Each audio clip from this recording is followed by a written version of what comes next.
we had a friend of ours visit us for 10 days. He came from Holland. Leonard is his name. And he gave me a rebirth while he was there. And I'm always scribbling in some notebook or something. And in this rebirth, I realized I was kind of in between books. I haven't written anything in a while. I've been working on Sandra's book, The Only Answer, but I hadn't really written anything for a year. So it came to me, my next book should be something like Odes to the Divine Mother, but this would be Odes to Joy. This would be my next book, Odes to Joy. And then I thought of this phrase that in the Arti, Babaji says, I am the bestower of the highest joy.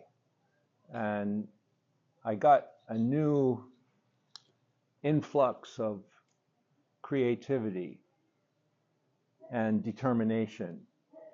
Because it takes determination to write a book, you know. You start and you have to be focused, and it takes stamina, because it's easy to start something and then lose the steam and not finish it, right? So I got the little book. Sandra had given me this journal a while back, and it's so beautiful. It's Italian leather, you know, and they know how to tool it, and this kind of Celtic heart here. I thought, oh, that's the perfect book. I should start this Odes to Joy. So I started it February 5th, 2026, and now I've written 25 odes. So that's about one every couple of days. And then what I do is I had another good idea. Our editor, who's very good, when I would write a book in longhand, you know, in my own writing, of course, then at the end it needs to be typed up, right? Which is a big task, to take a handwritten manuscript and sit there and read it and type it. So I thought, well, I'll photograph each ode on my iPhone and send her each ode as I do it, and then she can type it as they come in, more or less, and not wait till I have like this whole book filled, and then she's got to scribe the whole thing, you know. So also, it kept me accountable to do it, because if I'm sending her an ode every couple of days, and then I don't send her one in a week, she says, "Hey, what's happening? Where's the ode?" You know. So I thought this was a good arrangement to inspire me to keep with it, and I've been doing pretty well. So, like I said, I have 25 pages done, and it's only been a little more than a month since I started, right? So this one I wrote while I was here a couple days ago, and I was sitting in the rebirth, you know, watching you guys breathe, and I was looking out there at the mountains, and I was just noticing how peaceful this place is, like the vibration of it. It's you can look anywhere around these mountains or even up in the temple, and if you just still your mind a bit, just a little, you just sit there and try to empty your mind,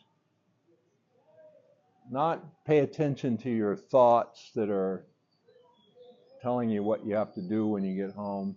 Just be present, be present. When you're present, that stillness that peace, it's like it pervades the whole place, right? And you can feel it. You can feel it deeply in yourself. And as most of us are students of the Course in Miracles here, there are lessons in the Course that put us in that state. Like here it's easy. Maria Jose was saying, yes, we're in Heracon, and Heracon is not a place. It's a state of being. It is this peace. Heracon is this peace that you experience when you're here. And of course it's emitted or transmitted by Babaji, and Babaji is this bestower of the highest joy. Well, what is that highest joy? What is that highest joy? Did you ever think about it? Like, what is it that makes me joyful? What are the situations in which I am in the most joy, right? So I was asking myself that, and then I was experiencing this peace, and I was saying, well, that's the purpose of any mantra, would be to put us in that state of peace, that state of inner peace, where you don't have a problem. You're not thinking about, oh, what do I have to do next week? You're not thinking about, oh, I should have done this last week, or I should have done this. No, you're just totally in the present. You're quiet. You're content. You're aware. Your senses are very present. They're seeing everything, smelling everything, feeling everything, and you're in this total peace. And this environment helps us be there, you know. Why do we come to a place like Heracon? Well, because the gap between where we are in our self and where the peace is becomes very small, very small. So normally, like, let's just say we go to New York City and we're in a traffic jam, that gap between our inner peace and the environment, it could be very big, you know? Like maybe we don't have much inner peace, but we come here and automatically it like lifts us up into this peace. And it's nothing we're doing. It's just the nature of the vibration in this place. So A Course in Miracles is also that. It's not a book. It's not a teaching in the sense that you read it like a regular book and you learn it. No, it's also a bestower of the highest joy, like Babaji. Why? Well, because every word that is in there is spoken out of the mouth of the Christ. It's like Christ talking to you, every word. Now, the Bible is a little different. Some Bibles have Jesus's words in red. You know, there's a kind of a Bible where they put the words of Jesus in red. So you know, you can open it up and all the red words are the ones Jesus actually spoke. The rest of it is like narration and maybe somebody else making a comment, but the red words are what the Christ spoke.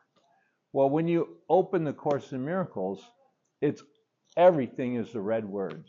There's not one part that somebody else said. It's all the Christ speaking. So when you open it, it's like you're having a conversation. You're sitting here, Jesus is here, and you're talking back and forth. So, getting back to this peace, it's the bestower of the highest joy, just like Harakan and Babaji are the bestower of the highest joy. You know, there's a lesson 273, the stillness of the peace of God is mine.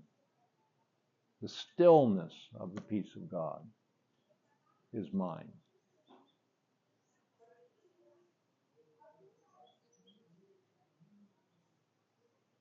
What would it take for us to be in that state? The stillness of the peace of God is mine. Mine. It already belongs to me.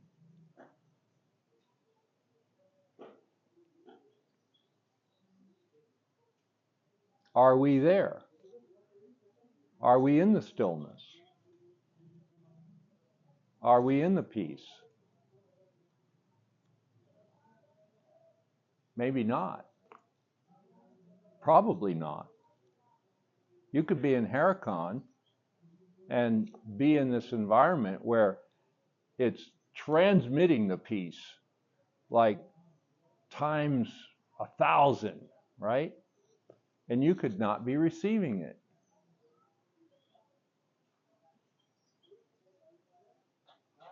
The stillness of the peace of God is mine, and you could be thinking, the stock market's crashing, I got to get out of here and go back and tend to it. Right? Could happen. It did happen. We had a member of our group leave, and that was the main reason he gave. I can't tend to it here. Stock market's crashing. I'm out of here.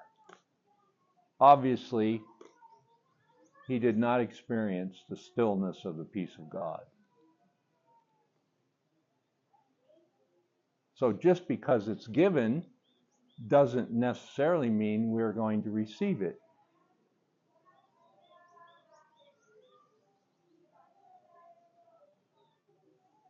We have to want to receive it. That has to be a priority. You know, there's another lesson in the Course in Miracles. It says, above all else, I want to see. Right? Above all else, I want to see.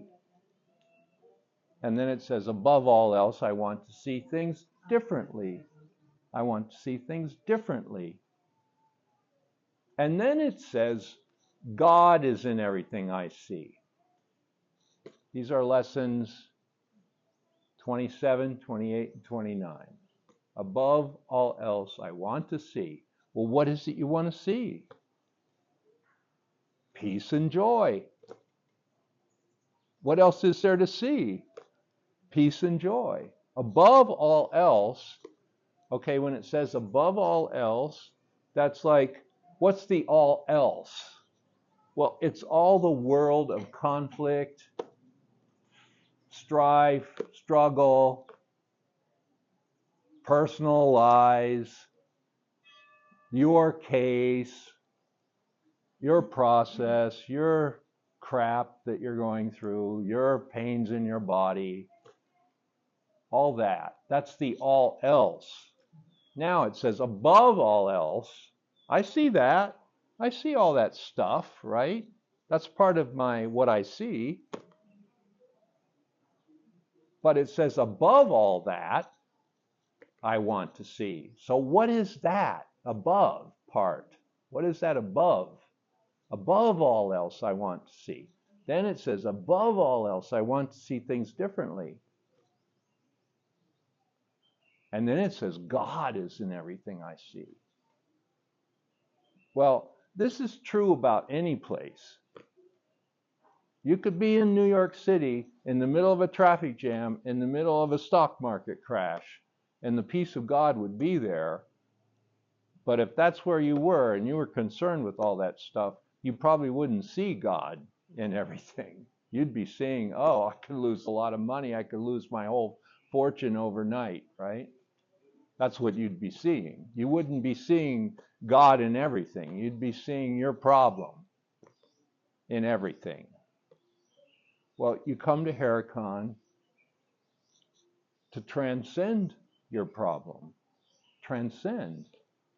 Rise above it. That's what transcend means. You're transcending. You're ascending. You're going above it.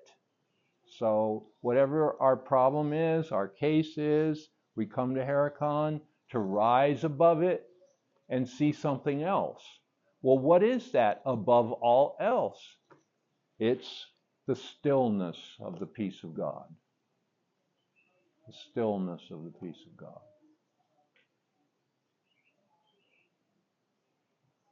It's what Babaji says, well, I'm the bestower of the highest joy. Well, it's the highest joy. That's what you want to see above all else, is the highest joy. And then, you read those lessons, and then many months later, you read the stillness of the peace of God is mine. It's mine. I have to claim it. I have to want it above all else. And then, of course, in the middle of all that, there's a lot of people you have to forgive, mostly yourself, in all the lessons where it says, okay, find that person that you hate the most and make them your savior for the day, and tell them that, okay, I'm sorry, but I saw you this way, but now I see you in your divine self. There's a lot of lessons in between the above all else lesson and then the 273 where it says the stillness of the peace of God is mine. So you got work to do, mostly forgiveness work. And that is also the work of breath work. Mostly when we lay down and breathe and we watch our mind and we're letting our subconscious come up, and the breath is a good catalyst for that, right? You've all noticed when you breathe, stuff you haven't thought of in years comes up. It's like a catalyst for your subconscious to come up to your conscious. Well, and what's the purpose of that? Usually it's something from your past you haven't forgiven, you haven't let go of, you're still holding it, you're still, part of that. And then the breath work, as you breathe, you're able to kind of let it go. So it's a forgiveness process. Breath work is a forgiveness process, probably the most effective. So as you're going from above all else I want to see, and I really do want to see God in everything, I really do want to see God in everything. And then it says, well, God is in everything you see because God's in your mind. In your mind. God's everywhere, no matter what you're looking at. It could be a pile of junk, and there's God in it. Everything in that pile of junk is created by God. And if you had the right perspective, you would see the beauty, you would see the God in that pile of junk. But we're filtering everything through this mind that's in conflict with itself, so we don't see the God in the junk. We're not at peace. We don't see the stillness of the peace of God.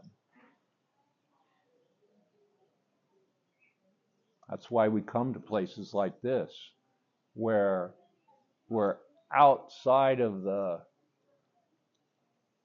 rat race, you could say, of living in the modern world, and we make contact with nature, make contact with beings who are focused on their divine self. We hang out with like-minded people who are also at least giving their attention to this transcendental action in our life, this transcendental vision, really. It's a vision. I want to see things differently. I'm determined to see things differently. I want to see God in everything I see. I want to see God. That's the reason I'm here. That's my top priority in life. I want to see God in everything, and I want to have this stillness of the peace of God in myself. I want to awaken that. I want to have an expression of that in my life. I want to be that. I want to be the stillness and the peace of God. That's my identity. My true identity would be that. It would be ego-free. I mean, it's a big order, right? If you say to yourself, well, I'd like to use my ego in the most minimal way. If I needed to drive my car, fine, but if I don't need it, I'd rather just be free of it. So I think that's what we're trying to accomplish in this work. We're trying to transcend all conflict, all discontent, all anger, fear, and guilt, and be in the stillness of the peace of God all the time. All the time. Not just some of the time. Not just when we're meditating in the morning or saying our Om Namah Shivayas or laying down being in our breath work. No, we want to extend that into every moment of our life. Why was Babaji so great? Because he was in the stillness of the peace of God 100% all the time. He was in a state of awareness of his God-created self all the time. Same with Jesus, same with someone like Alma. Some of you have met Alma, you know that's true. She's in divine ecstasy all the time. She doesn't have a bad day, let's just say. You know, oh, I'm having a bad day. No, you don't hear Alma saying, I'm having a bad day. I got up on the wrong side of the bed. You know, no, you don't hear that stuff from people like that. I had a teacher, Tara Singh, who taught me the Course in Miracles, and who taught him the Course in Miracles. The lady that wrote it, Dr. Shukman, was his teacher. He didn't have a bad day. Now, there could be challenges, and if it was usually your challenge as a student of his, right? It was usually my challenge. I could have challenges, and he would confront me on that, and it may not look pretty. I would have a process. But he himself was always in that state of stillness.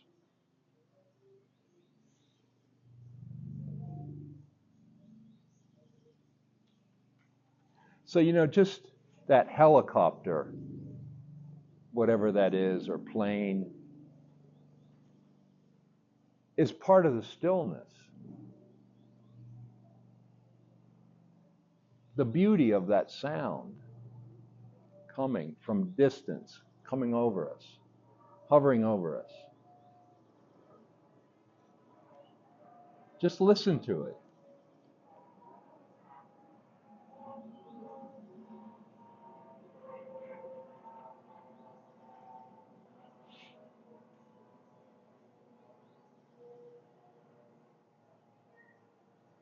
And how it comes, it gets loud, and it fades away. It just gradually fades away.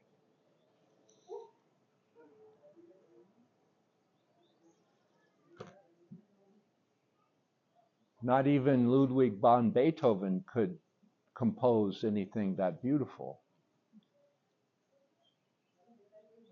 There's a symphony of sound happening around us all the time.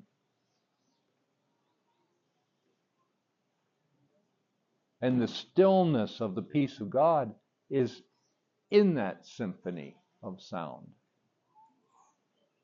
Everything we hear, see, touch, feel, smell, God is in everything of that. And when we're in touch with that stillness of the peace of God,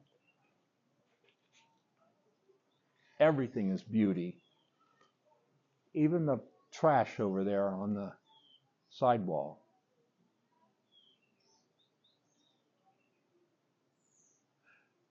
In that peace, we don't have conflict. If you're really in it, not as an idea, that's the key. You can't be an idea. And that's why Taraji told us, my teacher, the Course in Miracles is not to be learned. Not to be learned. Because we learn at the idea level. It's a necessary level, but it's not the level that's the final version. He said the Course in Miracles is to be lived, not to be learned. So the living part, it's a greater responsibility.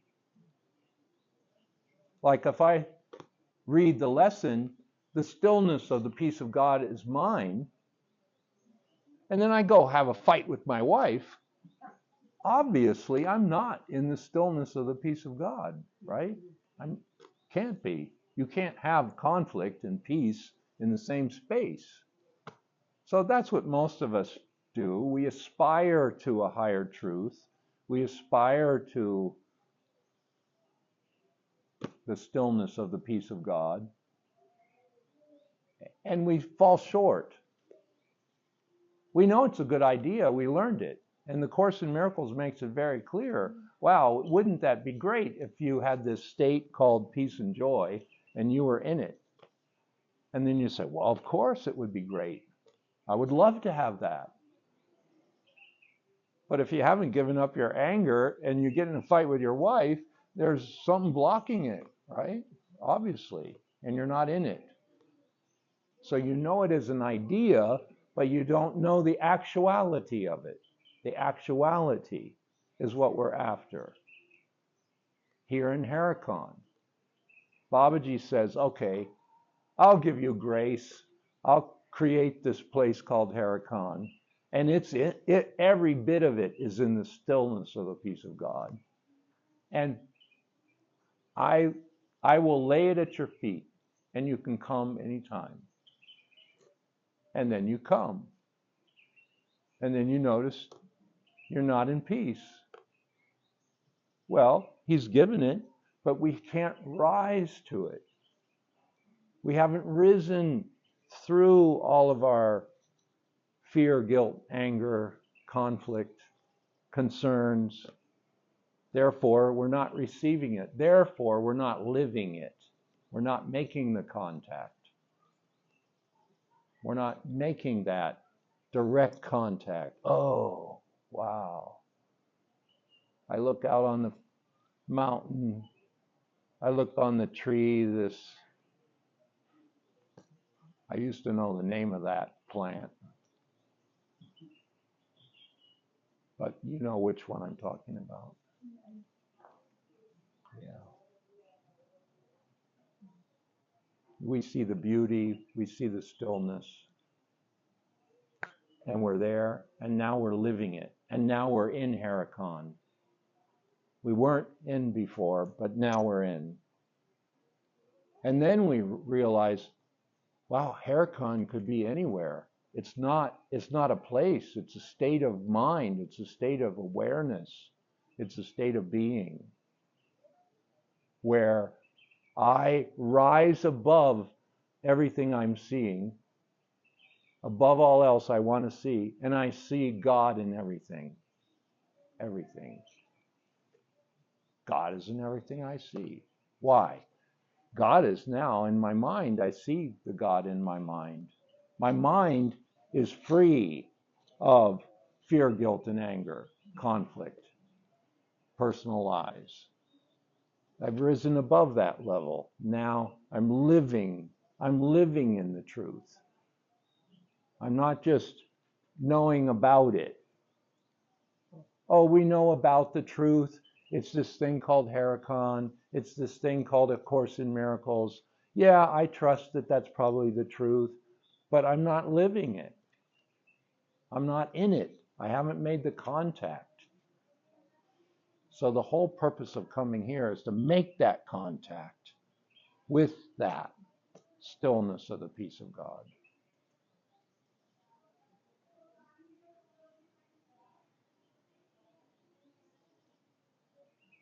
And we can, if we want that more than anything else. But you have to want that more than anything else. Above all else, I want that, right? So when you want it more than anything else, you will have it.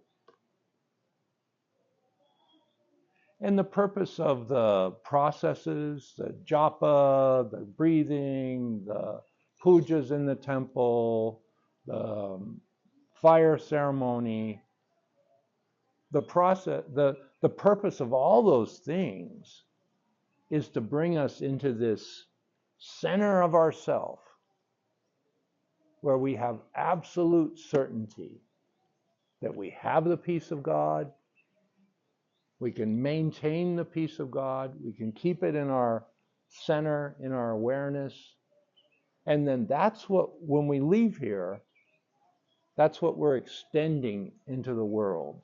We're extending it. We have it, we've received it, and now we give it. It's kind of like that. You have to be willing to give it. You know, there's a lesson that says, to give and to receive are one in truth.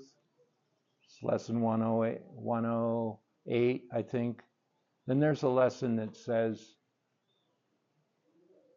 today I learned the law of love, that what I give my brother is my gift to me. Today I learned the law of love. The law of love's operating constantly here. What's the law? What I give, I get back. That's the law of love. What I give, I get back. So, if I give you anger, Diana, you do something that really pisses me off, and I confront you and I say, Diana, I'm so pissed that you did this, blah, blah, blah. Well, what am I getting back? I get the same back. Even if you don't say anything, I'm getting that energy thrown right back at me. So the very thing that I just told you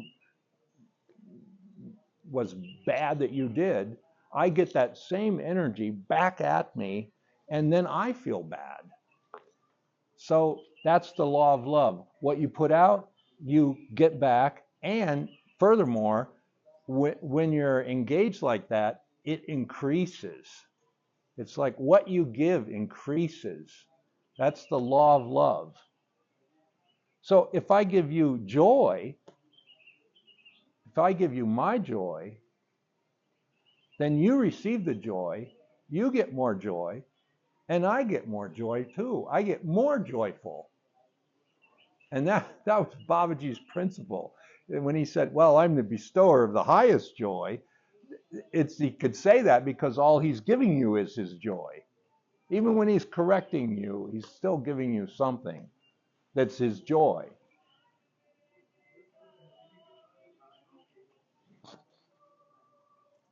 He might be seeing your case. He might saying to Sandra Ray when she lost her manuscript, why are you so careless? Well, yes, but that's him giving her joy to let go of carelessness. If she's free of carelessness, she'll be automatically in a greater state of joy and won't be losing her manuscript. So you see, even the corrections that he gave had joy at the base of it. So that's true. The law of love, what you give, you receive. So think about that. What is it I'm putting out right? Because what you're putting out, you're getting more back at you. So I was here the other day. I started telling you I was in the rebirth, and you know, I have a different style of rebirthing people in a group setting where we're all going around than Sandra. Sandra usually comes and kind of pokes people and says what's coming up for you, and you know, engages. My style is I like to just observe and be in the energy and just be there and kind of see what I feel in that person's presence. And usually what I'm feeling is pretty accurate as what they're going through. So I was there in the rebirth, just sitting here watching people.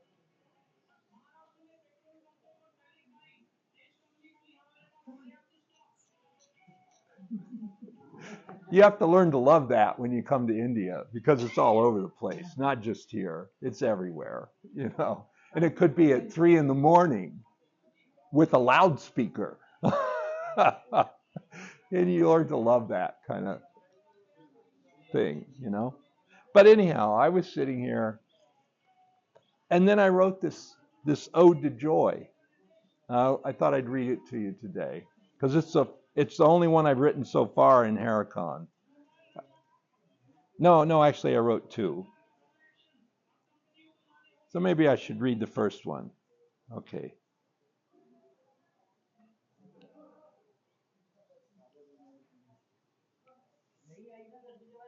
No, that one actually wasn't written here. This one. Okay. In these foothills of the Himalayas, I am blessed with a peace beyond my understanding. Now, peace beyond understanding is what we're after. It's like peace, we don't even know how it got there. And we didn't do anything to get it, right?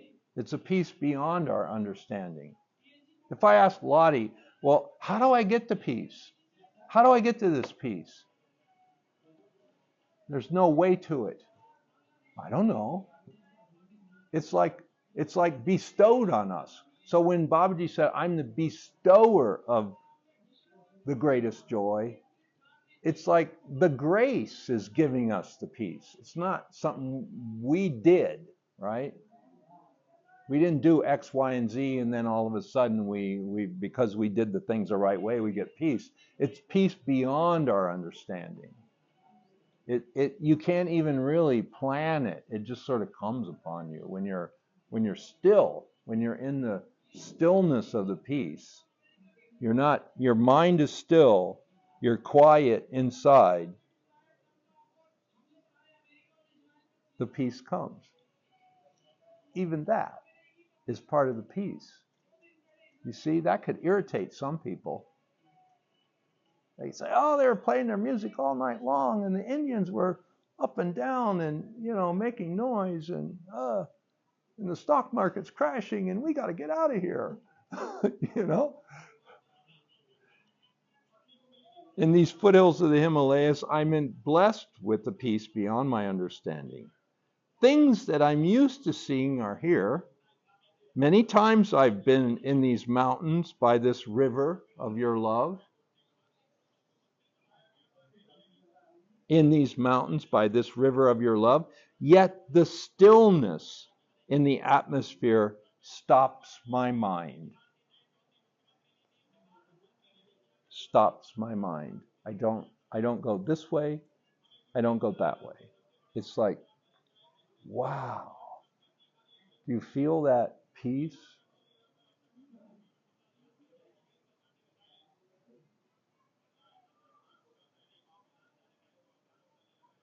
There's something going on up there. It becomes music then. It's like every sound is the peace then.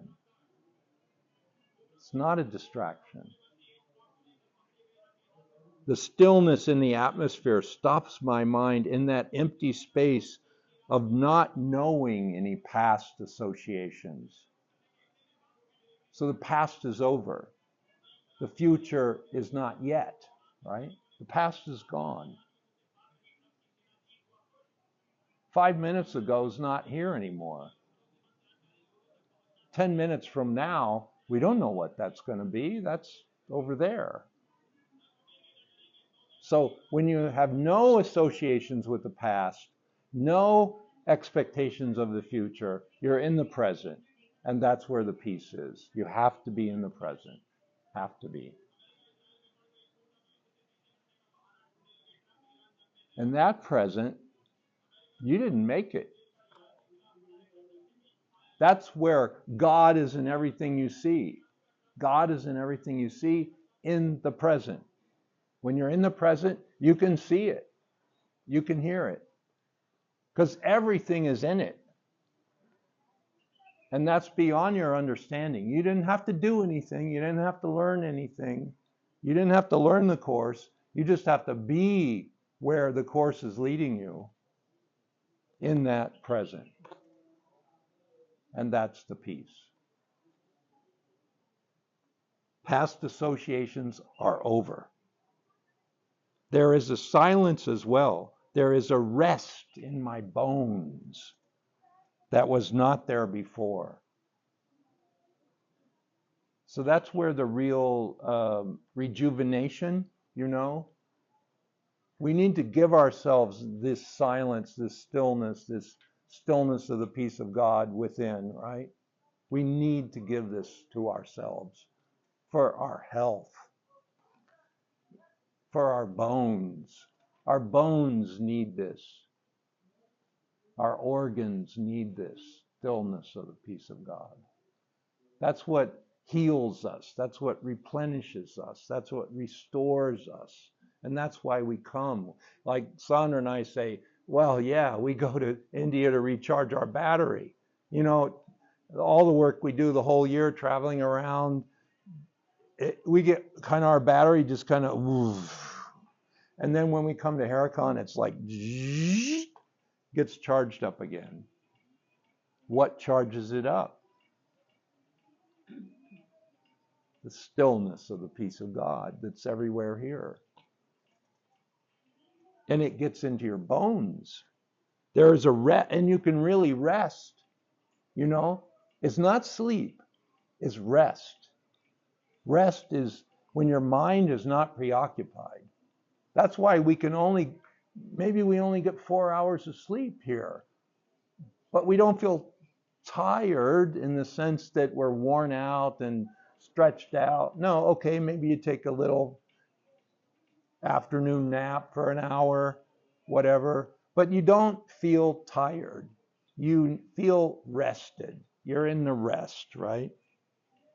There is a rest in my bones that was not there before. A boon, that's like a gift of awareness that does not conclude nor assign meaning to the vastness of your unfathomable nature. Unfathomable nature. That's like nature that's everywhere, that's so vast. It doesn't have an end. We don't know how it got there. We don't know who created it, how it even grew, but there it is, and it's in our field of where we are. It's our gift.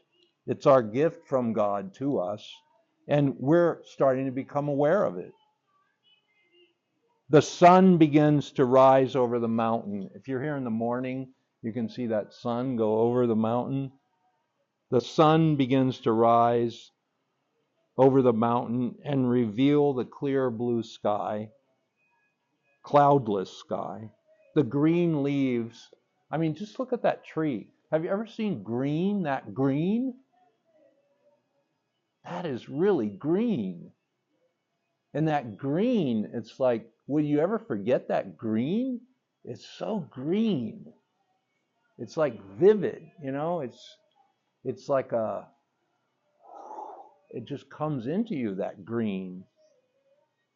The green leaves of the trees nearby shimmer with the glow of brilliance in this springtime of new growth. I am awakened to a joy that is deep within me, a quiet happiness of peace that blankets everything with the profound presence of your love.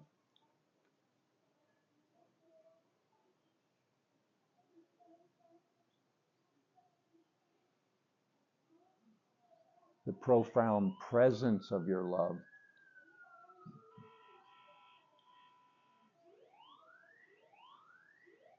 Even that sound. Have you ever heard anything like that? I mean, only in India were you going to hear that next door. It's a profound presence of the Divine Mother's love.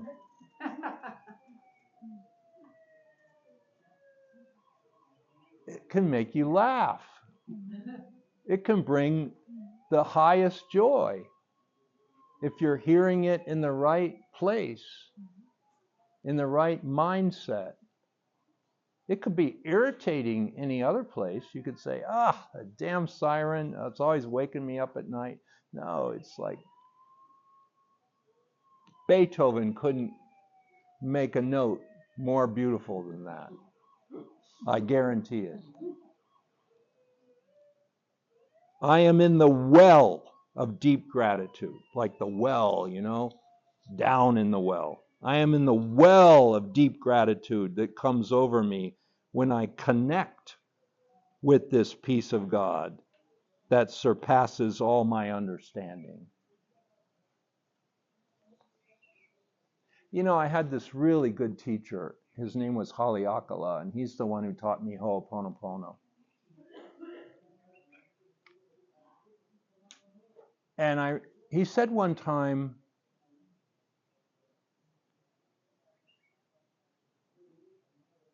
he was talking about wisdom.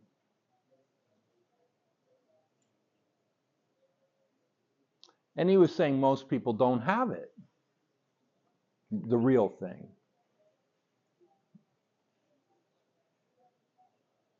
Well, why?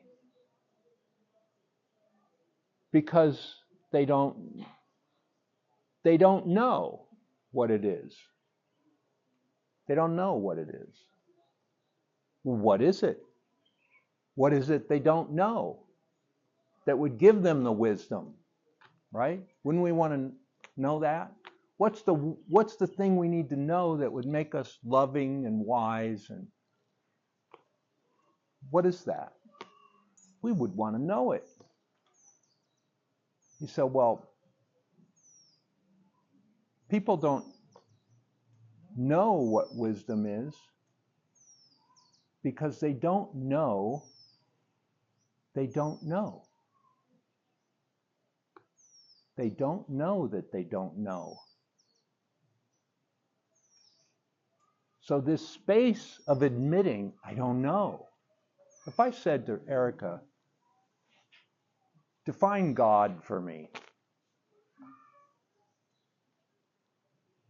Now, if she was wise, she would say, that's far beyond definition. You're entering into space of unknown. You're entering into the space of the unfathomable. I can't measure it. I can't tell you what it is. I encounter it, but I cannot define it. I don't know what that is. Well, that would be a wise person. They know that they don't know, right? That's the beginning of this wisdom, this love, this truth. We have to come to that point where we face that part of ourselves where we don't know. And we like being in that space. What do you think happens when you say Om Namah Shivaya 625,000 times? That's what he said. Charge up the mantra. All right, well, I did it. I actually did it 1,250,000 times. I did it twice, the process. It gets you more into the joy of not knowing, It gets you more into the present, where you're not concluding, you're not projecting. You're in the present, in the space. And the space contains everything, not just the mountains, not just the green tree, not just the oleander. That's the name of that plant, oleander. It's poisonous, by the way. Don't eat it. My ex-wife was a horticulturalist, so I know some of these things.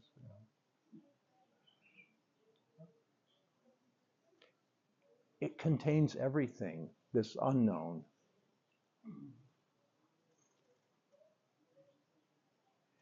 It seems like a contradiction, but it's not. How do you know? By the admission of the you don't know. You're free of the known. You're beyond the known. You're in that stillness of the peace of God.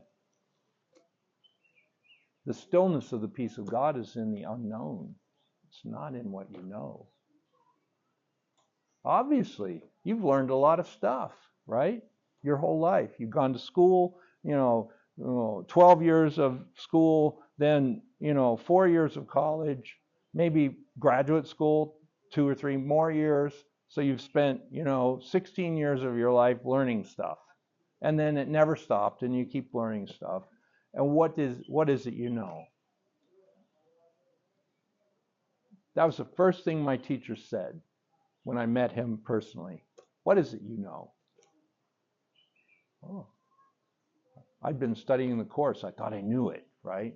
He said, what is it you know? Then he said, you learned how to be greedy.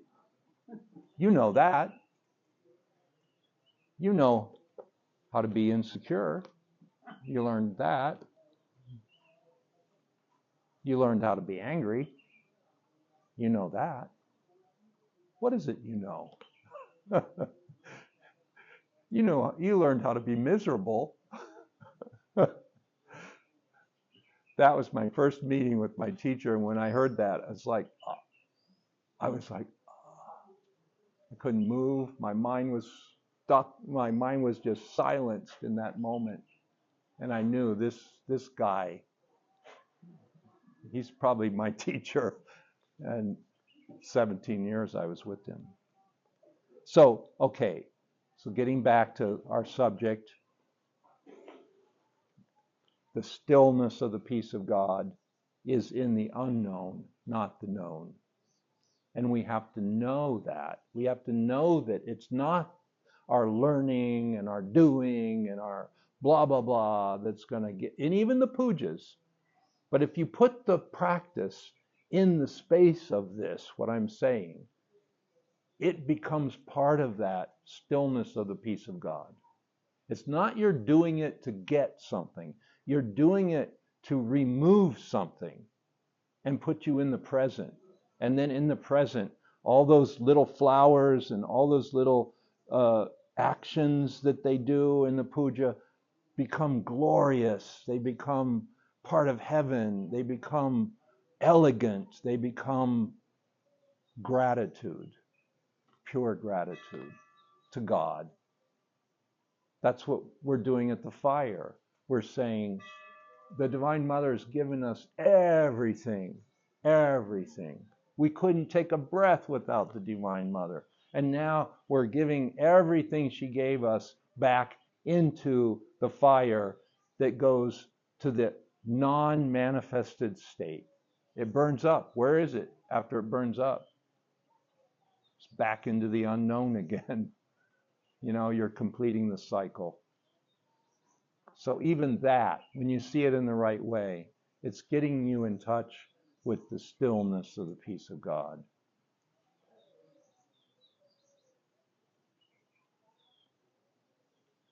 I am in the well of deep gratitude that comes over me when I connect with this peace of God that surpasses all my understanding, okay? Understanding is known. What I understand is something I know. Well, this is beyond that. This is in the unknown. We were told as kids, Go get a good education and your life will be great when you know a lot. And you go to college because they know more there. So you get more knowledge and you accumulate it and you build it up. And then you got a bank of knowledge. And if you have this big bank of knowledge full of, millions of dollars worth of education, you're going to have a happy life. Well, we know that's not true. We know that's not true. We can go to college and then come out and be miserable. So it's not in the known.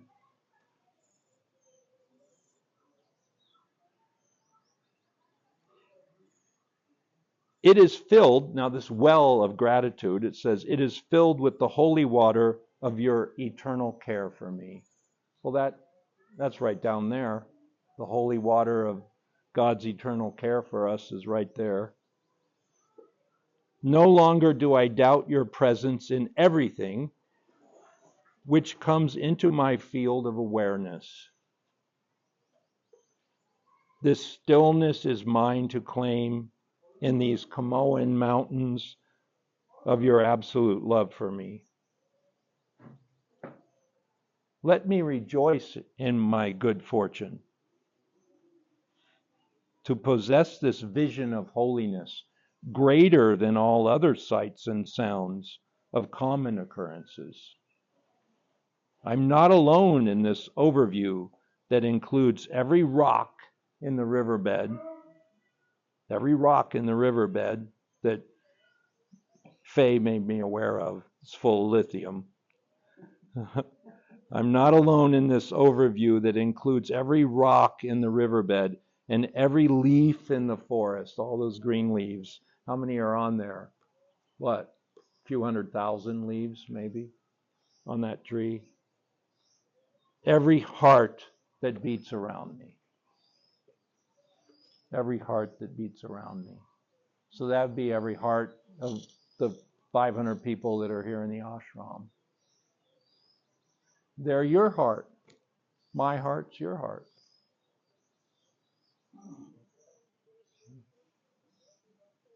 Tovi's heart beats. She has a moment of sadness. Well, my heart has a moment of sadness.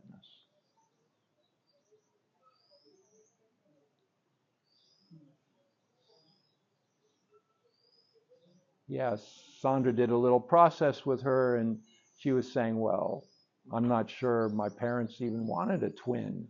She was the second twin. And then my mother could never receive any good things. It was always very, humble and simple, but couldn't receive anything fine or give to herself. And she tried to give her mom some really nice, fine outfit one time, and she says, oh, that's too good for me, but nothing is too good for us ever, and her mom included. God wants to give us everything. It's like when Mrs. Law got up and talked in the RT and said, when you come to Havan, and the women come as goddesses, show up as divine beings, dress yourself well, come as a goddess. And okay, in this case she was saying wear a sari, but what she really meant was come in your best everything, your best thoughts, your best self, your best clothes, your best whatever that is, that you make yourself up to be that, right? You are that, and you're rising to be that. You are that. And in the way you dress and the way you come and you present yourself, you are that. There's no insecurity, no saying, oh, I don't deserve that, or I'm not up to that. No, you are that. Like you're worshiping Lakshmi or Saraswati at the fire. You ladies, you are that. You are that. That is who you are. Be who you are. That is not learned. You do not learn that. You awaken that.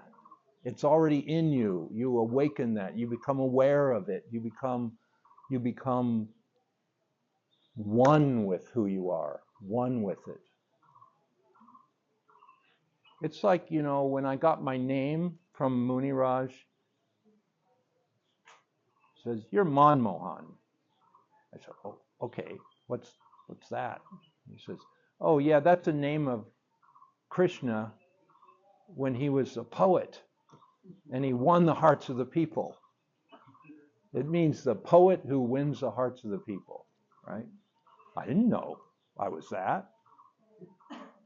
When I got the name, I didn't know that. Well, not too long after that, we went to Bali, and we saw this dance. Some of you have been there and seen it, right? This Balinese dance. It was so beautiful. I'd never seen anything like it. I was so inspired. And I write, but I didn't consider myself a writer, right? I was painting a lot, not writing a lot. Well, I saw this dance, and I started to just be so inspired by it. And then when I got back to the hotel, and we were there at this very nice hotel for a couple of days, the Oberoi, and I just started writing these little accounts of what exactly was it I just saw that just blew my mind. And it was these dancers. They were like 12 years old, right? They were girls, and they were so sophisticated in their movements. You couldn't imagine. And even in Bali, their face is part of the dance. Like how they look at you, and the movement of their eyes is part of the dance, right? And they're just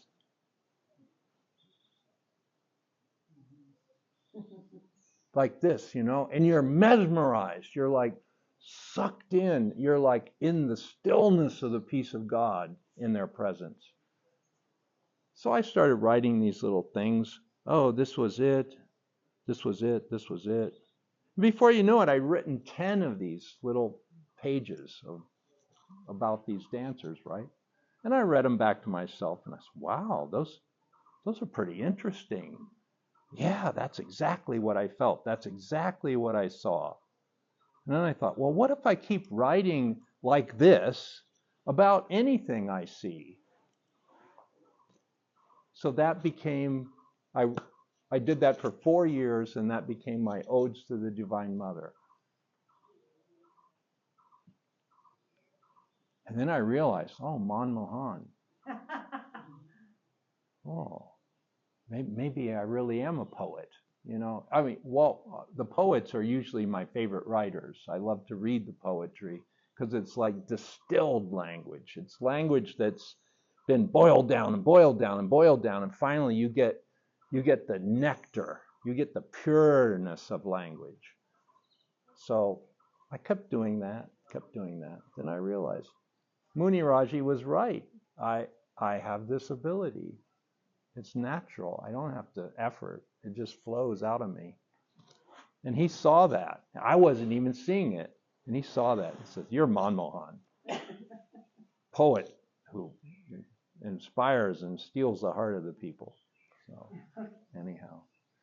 So I think you get the message, right? We're here. Harakan is not a place. It's a state of being, a state of mind. And that gap between who you are and who Babaji is very small here. And you can bridge that gap quite easily. So when you go to the fire, you go as a goddess. You go as a goddess. And you are the fire. You are the fire. You're burning up anything that's not peace and joy in your life. Throw it into the fire, and the Cosmic Mother will take it from you.